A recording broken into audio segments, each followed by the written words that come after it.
எல்லாரும் வந்து இப்போ 2.5 இன்ச்சுக்கு ஷோல்டர் பகுதியை பயன்படுத்துறாங்க அப்படின்னா அவங்க வந்து 3 இன்ச் 3.5 இன்ச்சுக்கு இந்த ஷோல்டருடைய பகுதி வந்து அகலமாக, அதாவது கழுத்து பகுதி வந்து க்ளோஸாக இருக்கிற மாதிரி யூஸ் பண்ணுவாங்க. இப்போ க்ளோஸாக வந்து ஒருத்தர் வந்து பயன்படுத்துகிறாங்க அப்படின்னா நார்மலாக 2.5 இன்ச்லேருந்து ஒரு நபர் வந்து 3 இன்ச்சுக்கு இந்த கழுத்து பகுதி வந்து பயன்படுத்துகிறாங்க அப்படின்னா 3 இன்ச்சுக்கு பயன்படுத்துகிறவங்களுக்கு வந்து பார்த்தீங்க அப்படின்னா இந்த முன்பக்க கிராஸ் வந்து நான் சொன்னேன் இல்லைங்களா, இந்த மாதிரி ஊக்கு போடுற இடத்துல வந்து லூஸ் இல்லாமல் இருக்கிறதுக்காக இந்த கிராஸ் வந்து நம்ம கட் பண்ணும். இன்னொரு விஷயம் வந்து நம்ம வந்து வட்ட கழுத்து அகலமாக நம்ம வைக்கும் போது கழுத்து பகுதியும் ஷோல்டர் பகுதியும் அகண்டு வராமல் இருக்கிறதுக்காக நம்ம இந்த அகலம் கொடுக்கணும் நான் சொல்லியிருந்தேன் இல்லைங்களா.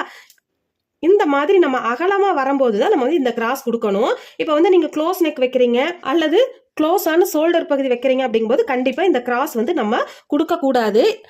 இந்த மாதிரி நீங்க க்ளோஸ் நெக்காவோ க்ளோஸ் ஷோல்டர் பக்கம் நீங்க வைக்கிறீங்க அப்படிங்கும்போது இந்த மாதிரி கிராஸ் கொடுத்தீங்க அப்படின்னா நமக்கு வந்து இந்த ஆம் பகுதியுடைய சுற்றளவு ஊக்கு போடுற இடம் வந்து பாத்தீங்க அப்படின்னா ஃபுல் சுற்றளவுமே வந்து டைட் ஆகிறக்க ஆரம்பிச்சிரும். இந்த பாயிண்ட்டை நீங்க நோட் பண்ணி வச்சுக்கோங்க.